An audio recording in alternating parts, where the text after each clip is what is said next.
You're listening to Glitter Joyride, a Substack by Pavani Moray.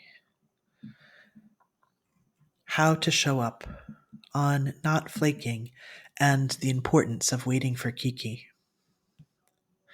Margaret and I have been sitting on the park bench in downtown Sofia, Bulgaria, for 3 hours, long enough for the banitsa papers and sunflower seed husks to accumulate around our feet, blown by the Balkan breeze. Even as the sun goes down, it's pleasant weather, a beautiful late spring evening. But the children playing on the decrepit metal playground equipment have all gone home. The old men playing chess at the cement tables have picked up their pieces and left their cigarette butts. I've been waiting to pee, but the time for a bathroom is imminent, which means a visit to the discotheque cafe across the street. There I will squat over a stinking hole in the ground and try not to urinate on my jeans. Margaret will be alone while I'm gone, not the safest, so I'll hurry. On the way back, I grabbed 2 foil-wrapped SNAKY croissants that were probably baked a year or two ago, judging from their staleness. We sit and eat, feeding crumbs to the pigeons who are still milling about. I don't think she's coming, says, picking out the chocolate filling and eating it, even though chocolate gives her a headache. Once I had come across her, standing amid a stream of hundreds of people in the Sofia train station. She was standing perfectly still, eyes closed, slowly eating a Twix bar. I had watched her for some minutes, taking in her pleasure. Part of me wished it was me she was savoring. She'll be here, I replied. We have to wait. She is Kiki, our Peace Corps colleague. We are all volunteers teaching English. Bulgaria has been free of communist rule for 3 years. We are there to bring them into the 20th century by teaching teenagers Green Day lyrics. In the days before cell phones or reliable telecommunications of any sort, we've developed a code as young 20-something women. We wait for each other once we make a meeting. Not only wait, but if you say you are coming because people are waiting for you. You can't change your mind. Things happen, trains are late or canceled, buses don't show up, so occasionally our code doesn't work, but for the most part, it keeps us all alive. It's dark now, and a woman alone in the Sofia streets is prey. Even 2 of us together aren't safe, but it's harder to kidnap 2 screaming, kicking bodies. None of us will emerge from the experience without tales of horror.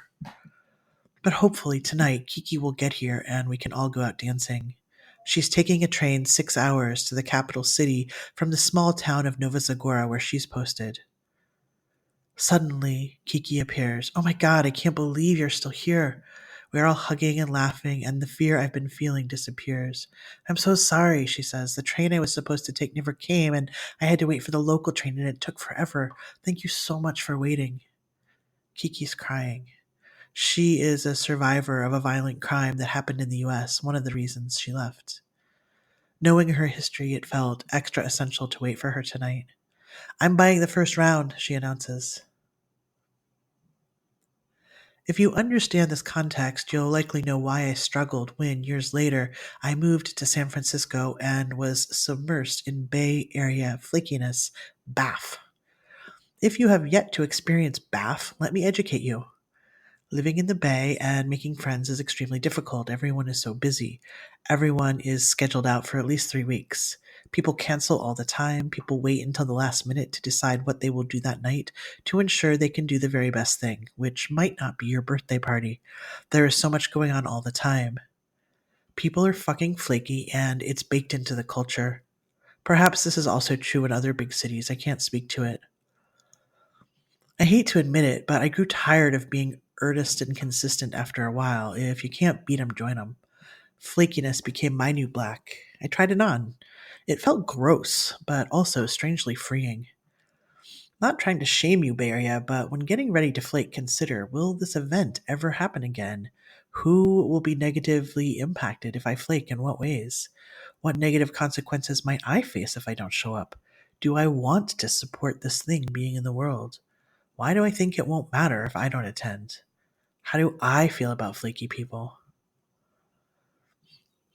I am originally of the Midwest, salt of the earth, hot dish food trains. Potlucks are places to shine, not drop off the baby carrots and hummus you picked up at Trader Joe's on the way over. I value showing up. My system relaxes when someone I care about is committed to showing up. Remember the post when I talked about fuck it as fake freedom? Flaking is fake freedom. Flaking is costly. It costs trust, relationships, and integrity. My desire to flake often happens when I have committed to something a while ago, and when the moment arrives, I don't have the energy to go. This means that to align with my value of showing up, I had to become more careful about making commitments, like I used to be before the bay got on me. This is not to say there are no moments we need to cancel plans. Sometimes we need to stay home, slow down, and rest. It's more about being intentional in our lives. Do you value showing up? Do you value it enough to develop a more accurate assessment of your capacity beforehand? This could sound like, I want to say yes to your invitation, and the truth is, I don't want to flake, so I need to wait and see how I feel that day. I understand that this might not work for you, but honoring my commitments matters to me, so I'm very careful with how I make them.